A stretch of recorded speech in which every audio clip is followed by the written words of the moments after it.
Hey everyone, and welcome to today's Explainer. Look, we're diving straight into something that, let's be real, is super stressful.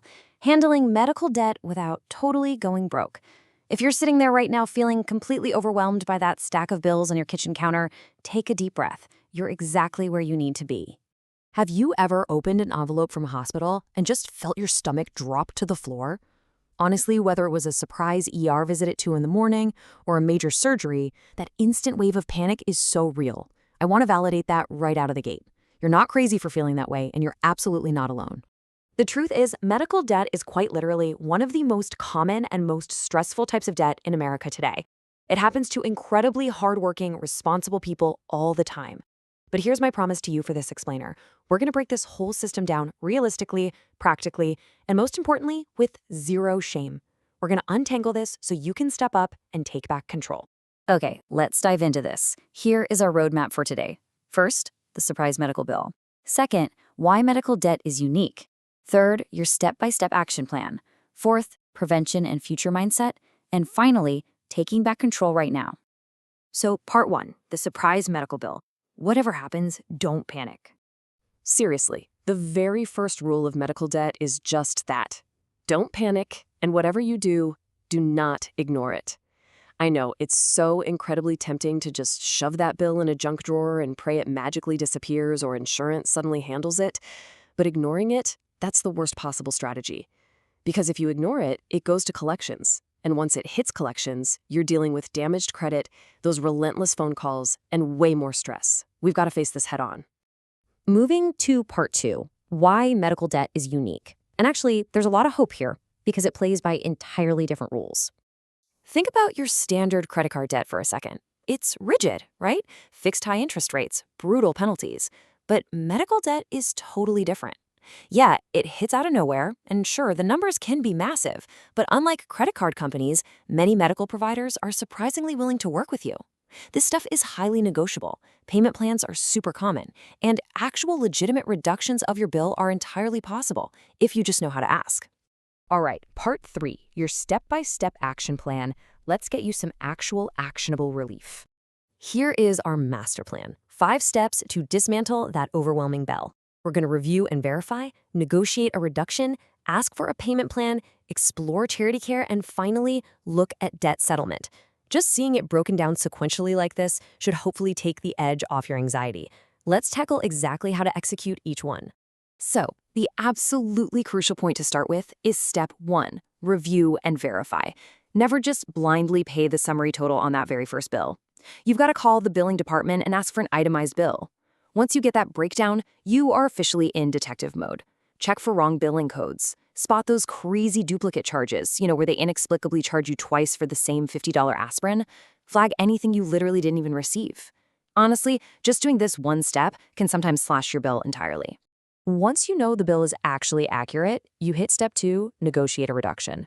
Hospitals will frequently reduce a bill if you just ask, especially if you're uninsured or underinsured.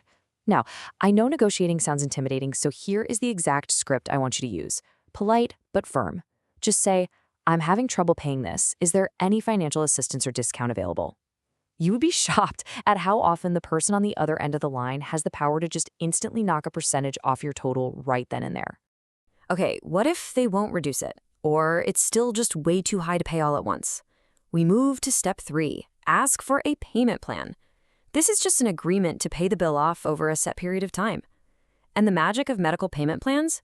Most providers will set them up completely interest-free or at a very, very low interest rate. Hospitals would way rather get paid slowly than sell your debt off to collections for pennies on the dollar. And this brilliantly illustrates why this works. Say you're staring down a terrifying $4,000 medical bill. Nobody just has $4,000 lying around in their checking account.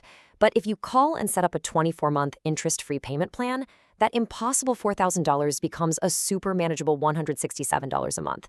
It completely transforms a financial catastrophe into just another predictable monthly expense you can actually budget for. Let's see how this builds, because if a payment plan still isn't enough, we move to step 4, explore charity care. This is like the best-kept secret in healthcare. Nonprofit hospitals are legally required to have these financial assistance programs. You have to look into this and apply. And listen to me carefully on this. Apply even if you are totally convinced you make way too much money. The income limits are often surprisingly high. It is absolutely worth the headache of the paperwork. Finally, step 5 is debt settlement. Now, please treat this as an absolute last resort. If your bill has already gone to collections, you can sometimes negotiate to pay less than what you owe to settle the account. But big warning here, settling a debt like this can seriously ding your credit score. That is exactly why we try the first 4 steps before we ever even think about touching this one. All right, moving to part 4, prevention and future mindset. Let's switch from reactive to proactive. Here is a quick screenshot-worthy checklist to protect yourself moving forward. First, always ask for a cost estimate before you get a procedure. Know what you're walking into. Second, get everything in writing. If they quote you a price or promise a discount, get a paper trail. And third, try to build a small medical emergency fund. Just having $500 to $1,000 set aside over time can completely cover a surprise deductible or copay without totally wrecking your monthly budget. Now, what's really important to internalize here is the psychological side of things. Medical debt is not a moral failing. It doesn't mean you're irresponsible or lack a work ethic. Hardworking people get slammed by this every single day. You have to give yourself the psychological permission to just drop the shame. Shame keeps you totally paralyzed, but focusing on solutions, that actually sets you free. Which brings us to part 5, taking back control now. Let's turn this into action today. I have a challenge for you this week. Go pull out just one medical bill that's been stressing you out. Just one. And make one call today. Call that billing department. You don't have to fix the whole thing right now. Maybe you just ask for that itemized bill to verify charges. Maybe you read our script, ask for a discount, or set up a payment plan. Regaining your peace of mind happens exactly like this. Literally just one phone call, one single conversation at a time. So as we wrap up this explainer, I really want to hear from you. Have you ever actually tried to negotiate a medical bill? How did it go? Drop a comment below because honestly, your story might be exactly the push someone else needs today to make their own call. The opaque healthcare system counts on you being way too overwhelmed to ask questions. So what does this all mean? It means it's time to step up. Are you really going to let them win? You've got this. Thanks so much for hanging out with me, and I'll catch you in the next explainer.